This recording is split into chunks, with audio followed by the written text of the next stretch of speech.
Klay Thompson's coming back to the Bay, everyone. Best moments in history from the other Splash brother. We're discussing and debating on today's show.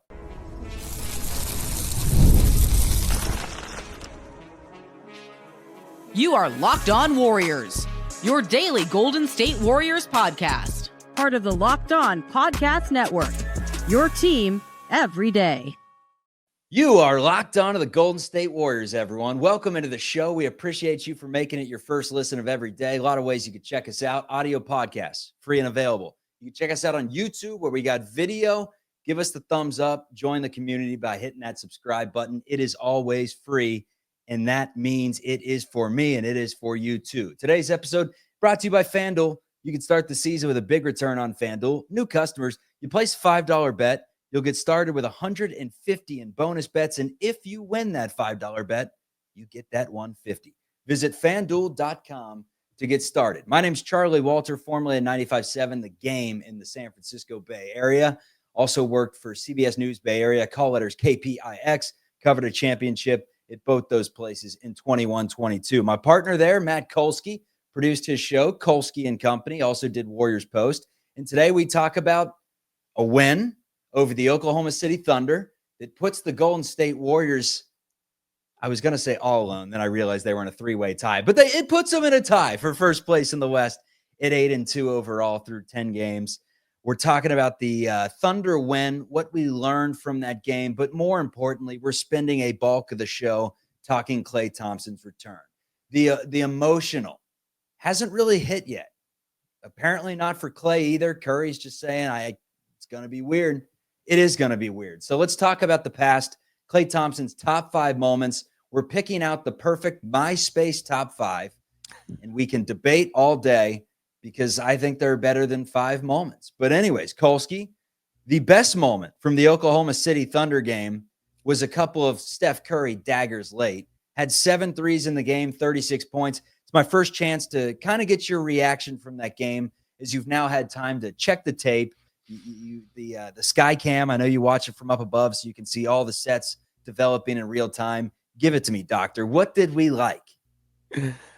We liked Jonathan Kuminga, and we didn't like Jonathan Kuminga barely playing in the second half until it was almost too late. I think, folks, everyone knows you love Jonathan Kuminga, man, but I set that up on a team. I got to stay on brand, Chuck. Curry has not gone anywhere. I got to stay on brand, man. If I don't stay on brand, who is going to be waving the what's going on with Steve Kerr and Jonathan Kuminga flag? Not a waffler like me. I respect it. Listen, this was an awesome performance on a lot of levels. You know, like many of the performances over the course of the year, there are ways that haters can qualify it. But at the end of the day, we said, look, we live with 2 and 3. 3 and 2 would be great on this road trip. And it was a 4-1 road trip with wins in 2 of the 3 games that were the sort of target games, right? Those 3 games against Boston, Cleveland, OKC. Forget Cleveland. I don't remember what happened there, but they got wins in Boston and in Oklahoma City. And look, you'll write off a blowout loss just as easily as, the Celtics will write off their loss in that game. But I just thought overall, the takeaway from this road trip is very simply they can play with anybody. And there's no reason, certainly in the regular season, that the Warriors can't beat any team on the schedule. Next up on the schedule is a tough 3-game stretch. It's the Dallas Mavericks. It's the Memphis Grizzlies, who are 7-4, but they will be missing Ja Morant. Correct me if I'm wrong with that injury. Looks that way, yep. Hip injury for him as well. Ja Morantless Memphis Grizzlies. That's an opportunity to win one. Then it's a payback game in LA against the Clippers after LA handed the Warriors the first loss of the season. Then after that, it's Hawks, it's Pelicans, it's Spurs, it's Nets. Holiday cupcakes, everyone. Get ready for them. Yeah. So take care of business against the Mavericks and the Grizzlies and the Clippers. And all of a sudden we're talking about, remember the Warriors in 21-22? It was kind of quiet the way they started off the season. Schedule was a little bit light. They won a few close games. They beat a few teams that were missing injured players, and that is how a run begins to where next thing you know, you look up and the Warriors are 14-2, 16 games in before they hit that next difficult stretch of the Thunder and the Suns. But let's talk about the Dallas Mavericks coming up. The isolation team, the antithesis of the Golden State Warriors who want to play hot potato and move the ball. It's now Luka. It's now Kyrie. It's now guys that pound the ball into the pavement, but they do a pretty good job of it. Coming off a game where Kyrie scored 43 points. They blew it down the stretch to the Denver Nuggets, a lot due to the fact that there were just no sets. They were playing a lot of isolation basketball. And did I mention they have a guy on their team named Klay Thompson? Before we get into Klay and some of his best moments, let's just break down the Dallas Mavericks as a whole. Last chance we had to talk to you before this matchup at Chase Center, Warriors back home.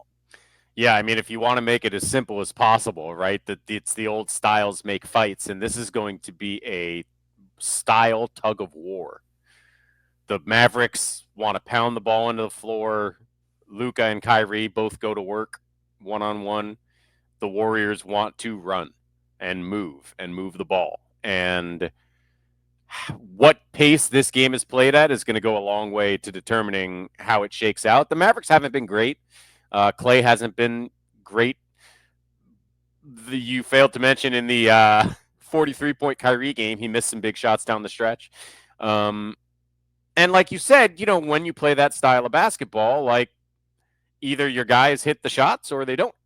It's pretty much that simple. It's going to be really interesting to see, just from a style perspective, who kind of wins that battle tomorrow night. If the Warriors can get the Mavericks running, I think it's hard for Dallas to play with them. I really do.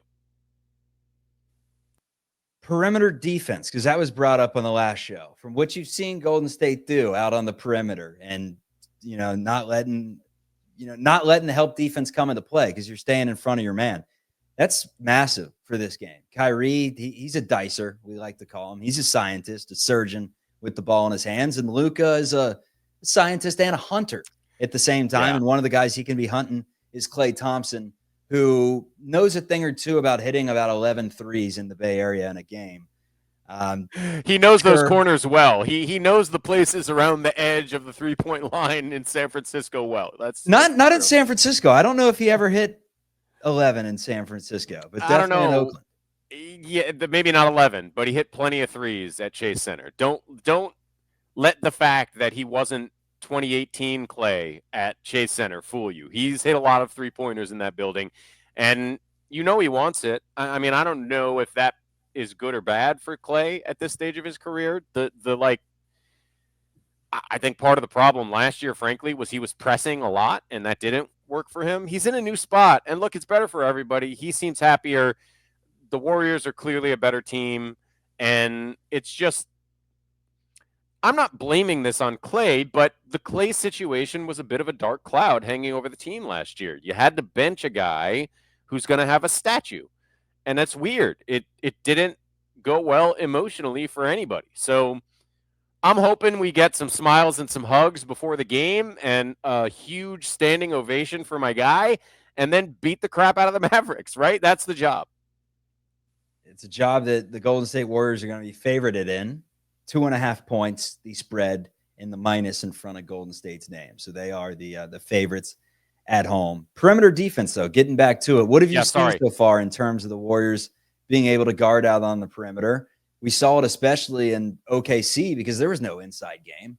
OKC was smaller than the Warriors by the end of it. I mean, people were asking in the chat, why didn't Trace Jackson-Davis play more than 5 minutes? Well, do the math. If he started and if Chet Holmgren played 5 minutes, that was a complete swap right there. And then maybe that's reason to why Kevon Looney did not play in the game, matchups based.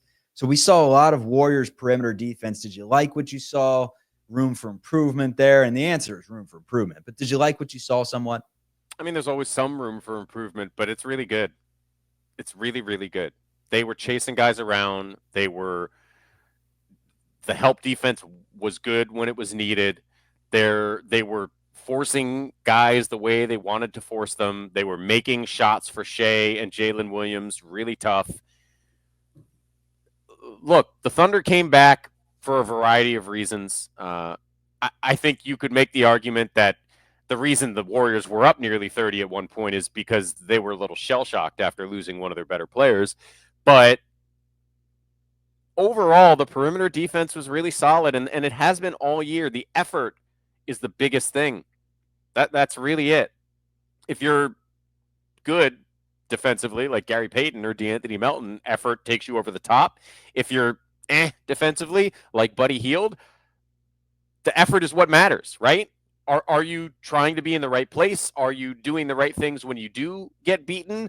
And so far, I have to say that Buddy Hield has been a surprising and resounding yes in terms of being focused and trying hard on the defensive end. There are really, is there room for improvement? Sure, but I don't have a lot of complaints about the Warriors' particularly perimeter defense. There's not much to be upset about. And as far as Trace goes, you're absolutely right that OKC didn't play another big really all night.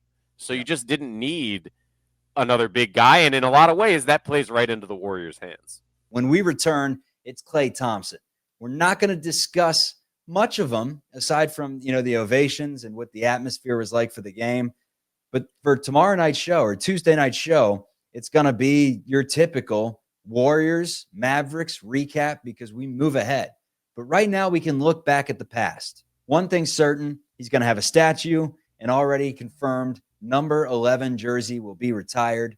One issue, he's coming back as number 31. Why? And the best moments of Klay coming up. About one of our sponsors, everyone. It is FanDuel. Hey, NFL fans, you can start the season with a big return and tackle the action with America's number one sportsbook, that is FanDuel. Right now, new customers can bet $5. You'll get $150 in bonus bets if you win. And the FanDuel Sportsbook app gives you everything you need to place live bets on the NFL all in one place. Consolidation. So when you get a hunch in the middle of the game, you can check out the latest stats, view live play-by-play, and so much more on the same page where you place your bets. Visit FanDuel.com to join today. You'll get started with $150 in bonus bets if you win your first $5 bet. That's FanDuel.com. Never waste a hunch and make every moment more with FanDuel, an official sportsbook partner of the NFL. The Warriors were getting 6.5 points against the Oklahoma City Thunder. In OKC, the Warriors didn't need any of those points. It was about a 17.5 point difference as the Warriors won that game by 11. If you want to win some Warriors bets, place them on FanDuel.com. Best of segment.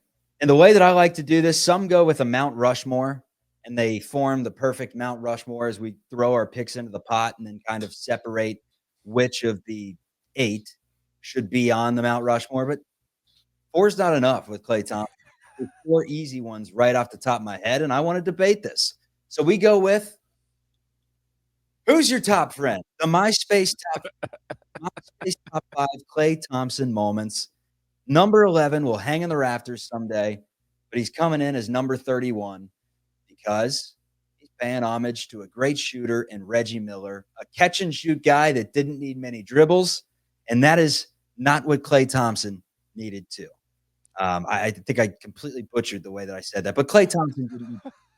My MySpace top 5 number 1 that I'm going to throw into the pot is 2016 when Klay Thompson scored 60 points on 11 dribbles. We talk about how Steph is so lethal off the dribble and he just meanders his way all over the court with the ball in his hands. It's behind the back. It's give and go. It's finding separation somehow, some way, using his quickness. Klay just used his length and incredible, uncanny ability to get open, utilizing the fact that he had Steve Kerr, that scheme, that mastermind, and also Steph Curry's gravity on the court at the same time. But, man, he shot him in bunches, and there is no other player in league history that would get that hot that quick and could make, 10 in a row, no sweat. 60 on 11 dribbles in 3 quarters, remember. That was the other part of that because they were blowing out. I can't even remember who they were playing. Bulls. I should remember that. They were blowing the Bulls out because actually Zach LaVine broke his record ultimately. I always thought of that as payback. Anyway, there was such a blowout that he didn't put Klay back in the game in the fourth quarter. And people were like, he could have had 80. What are you doing? But very Steve Kerr moment as well as an incredible Klay Thompson moment. If you're taking that one, I'm taking the other obvious one, which is 37 and a quarter. To me, I think I know the 4 that you're thinking of, right? But to me, those are the 2. Like, I can argue with the other ones. The 2 absolutely defining Klay Thompson moments to me are the 60-point game you mentioned and the 37-point quarter against Sacramento. I believe the stats is 13 for 13, 9 of 9 from 3 in that quarter. 52 in the game. And think about it. We're going nuts over Curry scoring 17 in the third quarter against the Oklahoma City Thunder. Dude scored 37. I was watching that live, and I don't remember any. I've never felt like that watching a basketball game, ever. I was in the building for at least 30 Michael Jordan games, more than that probably. I was in the building for, God, upwards of 100 Steph Curry games and Klay Thompson games for that matter. And the level of ridiculous heat that he reached in that quarter is something I simply have never seen in my life. He's the ultimate heat check. I mean, is there a better NBA player in history? Forget just this era, in history, that when they hit their first 5, expect them to knock down their first 10. I mean, he did it, I think, a couple of times where he hit 10 out of the gate. I mean, look, we all know what Steph can do, right? This isn't to denigrate Steph, and obviously, over the long term, he's the better player. But no, that Klay stands alone for me anyway at the top of the heat checklist all time. And again, I watched Jordan, and Jordan would take over and dominate, and you knew he would win, and it would be impressive and masterful. But like, to just be sprinting around and have everybody in the building know as soon as it touches your hands, it's flying at the basket and it's going in, is like, it's just a unique thing. And those 2 games showed it more than any other time. I mean, 37 in a quarter is just, that is a phenomenal quarter for a team. And for one guy to have done that is just mind-boggling. It's hard to even process that it happened, and I watched it live. Mind-boggling. So those are 2 easy ones that are on our top friends, MySpace top 5. Number 3, I think this one's fair and consensus. The birth of Game 6 Klay. Oklahoma City 2016, arguably the most fun series that entire championship run. I mean, you could throw a few up there, but OKC up 3-1. We don't talk about OKC blowing a 3-1 lead enough. We used to. And that's when Klay Thompson goes to a playoff record, 11 3-pointers, 22 fourth quarter points, 41 in the game, gives the Warriors life. Look, that's a top 5 moment. I mean, I'm nitpicking, but it's not on the level of the other 2 for me because they didn't win it. It's an incredible playoff moment. They won the series, and it was largely because of Klay, but then they lost in the finals. But yet, look, that's still a definitive Klay moment. Don't get me wrong. It's an incredible, incredible performance. And it was really you said the birth of Game 6 Klay, and of course it was that. But also, Klay wasn't awesome in the playoffs the previous season when they did win the championship. And, like, he was still pretty young. People forget how young that team was. But, like, Klay was averaging, 15, 16 points a game the season that they won their first title. It was a different level of Klay in 2016. And even though they didn't win the title, I think he leveled up as a playoff performer. And so it's an important moment. So what's your 3? If you're going to veto that, and I'm not vetoing it. I'm not vetoing it. I'm not vetoing. I'm just saying it's a tier below the first 2 to me. That's why when you said 4, it's 2 and 2 to me. And the first 2 are 60 and 37. The second 2 are the Game 6 Klay, and then you tell me if this is your 4th, because it's a bittersweet moment. Probably more bitter than sweet. But for me, Game 6 Raptors. Yeah.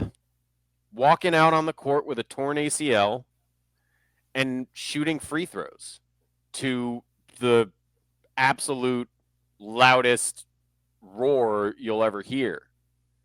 And first of all, that's the last time we saw that Klay. and we're never going to see that Klay again. Because in that game, he was dominating. Klay Thompson was going to win the Warriors game 6, and game 7 was going to happen if he doesn't get hurt. He, I believe, had 40. I'm going to pull it up right now. Before getting hurt, he played 32 minutes, had 30 points, 5 boards, 2 steals, and that dunk before it just felt like they were going to do it. It felt like, wow, even with the Durant thing, they're going to pull this out, and it's going to be the ultimate prove-it moment for Steph and Klay and Dre. And then the one guy you just didn't think was going to get hurt, that's the beginning of 2 years of hell for him. So obviously that's upsetting. But to me, Klay Thompson will always be the guy who insists on walking back out with a torn ACL to shoot the free throws. It's a badass right there. I mean, that is a badass. And he probably, had Kerr not called a timeout to reevaluate the situation, he may have ran. You know, he may have gotten some run in there for a minute. Just a bruise, coach. Yeah. I'm good. Fully torn ACL. He was Just ready a to bruise, go. Coach, I think I'm good. That was like me walking up to the KPIX studios when we had a game day. You know, Lorenzo Neal was waiting. I had a fully just shattered metatarsal. I'm hobbling up there. I just rolled it playing hoop. Ball's life. Oh, man. Yeah, it makes me sad to think about it in some ways, but it also is definitive to me. It's defining of who that guy is. He's tough as nails, and all he wants to do is play basketball and win. And that will be his legacy to me from his time with the Warriors, no matter what else happens. We got the Mount Rushmore set, but we're turning it into the MySpace top 5. We're adding one more to the mix that's coming up on Locked On Warriors. Klay Thompson's best moment before he heads back to Chase Center in the Bay for the first time since he left the Warriors this past offseason.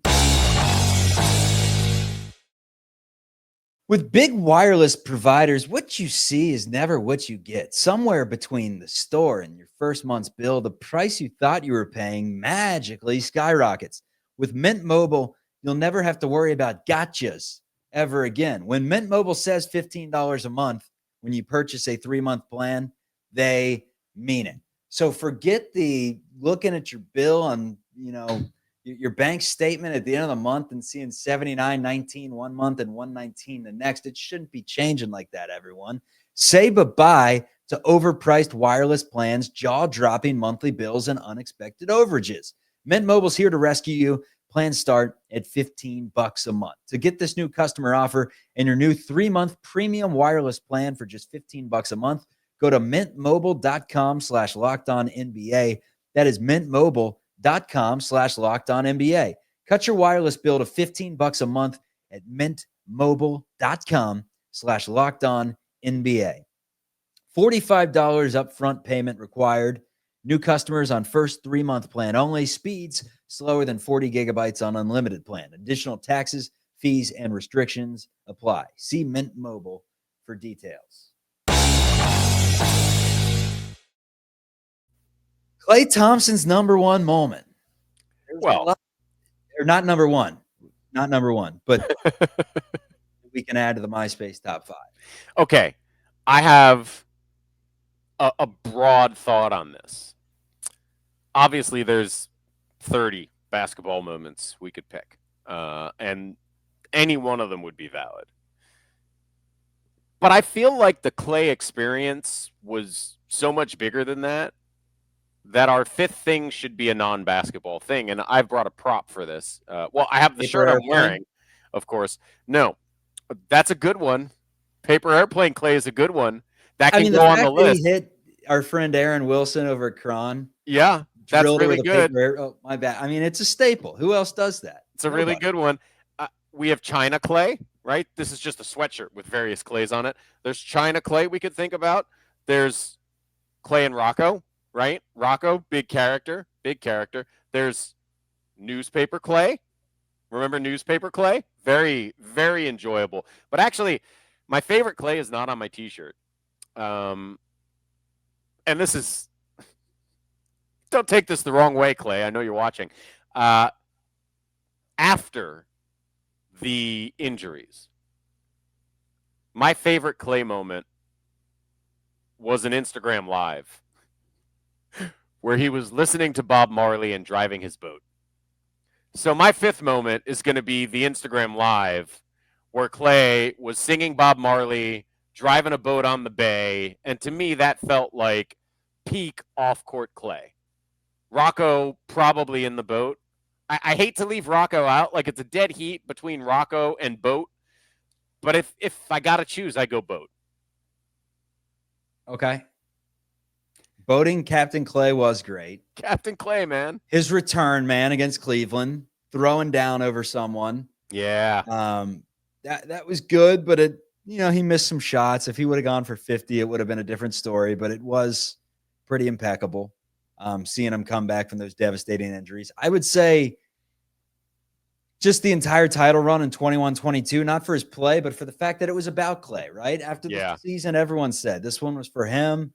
He was such an important figure in the return to the pinnacle. Not only that, him calling Dylan Brooks a bum. That was funny. Excellent he went moment. with holy cannoli during that playoff run. Like, he gave us good stuff during that playoff run. I would say that that's an honorable mention too up there. And I mean, he's got some good ones, man. Hard to choose from. The thing with Klay that's so awesome to me is, and this is a little before your time, I think, but the first couple years of Klay, people didn't know what his voice sounded like. I mean, he was, I don't want to say he was in a shell, but he just didn't. He chose not to engage with the media in a meaningful way. And everyone was kind of like, all right, so he's just a guy that shoots and doesn't say much, and that's okay. And watching him go from like quiet 20 or 21-year-old to this incredibly colorful character with all of these.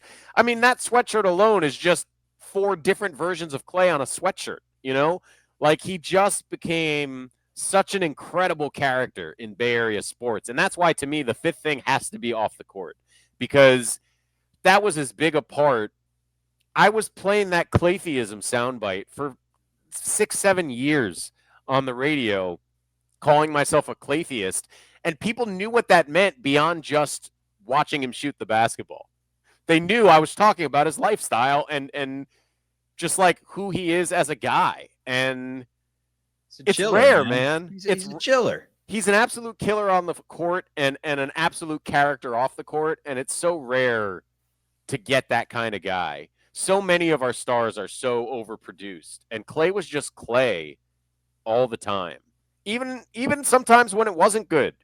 But that guy, it just like he wears who he is on his sleeve, and I love that about him. Draymond said he wants to run through his chest. Steph said it's going to be weird. He can't picture it. Klay has said it's just another game for him, which I find hard to believe. He's a liar. Yeah.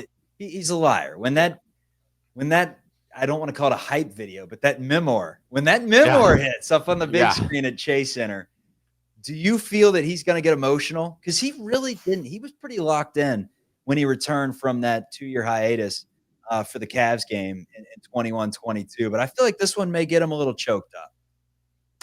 How could it not? I think it has to. I think it's more than just basketball, right? He grew up in this area around these people, and it may not hit him now. It may just be another basketball game, but it's complete BS, and he knows it.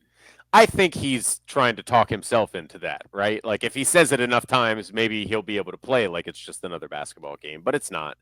It's not for the Warriors, and it's not for Klay. And look, he's definitely going to get emotional. I don't know if that means he's going to play better or worse or what. I don't know that it has any specific bearing on how he shoots the ball, but I think everybody in the building is going to be a little emotional when that, like, thank you, Klay video plays on the Jumbotron.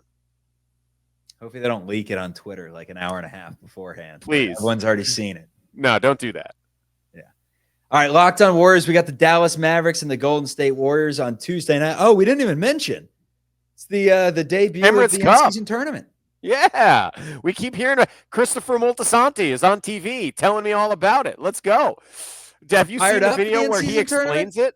Now that I understand it, thanks to Chris. Thanks, Chrissy, for his name is Michael Imperioli, and I apologize to him for this. But Christopher, he really breaks down how the whole thing works, and now I'm fired up. Hell yes. In-season tournaments here. Klay Thompson is back, and the Golden State Warriors are tied for first place in the West. We're only 10 games in, everyone. Buckle your seatbelts and grab the edge of your seat. That's all you're going to need. Locked On Warriors, free and available wherever you get your audio podcast. Kolsky, good to see you. Everyone, good to see you. Leave a thumbs up on the way out. Leave a 5-star review on the audio podcast if you appreciate it. Remember, likes equal wins, and we appreciate the support on the show. Peace, everyone. Rose-colored glasses equal wins. Come on. Yee.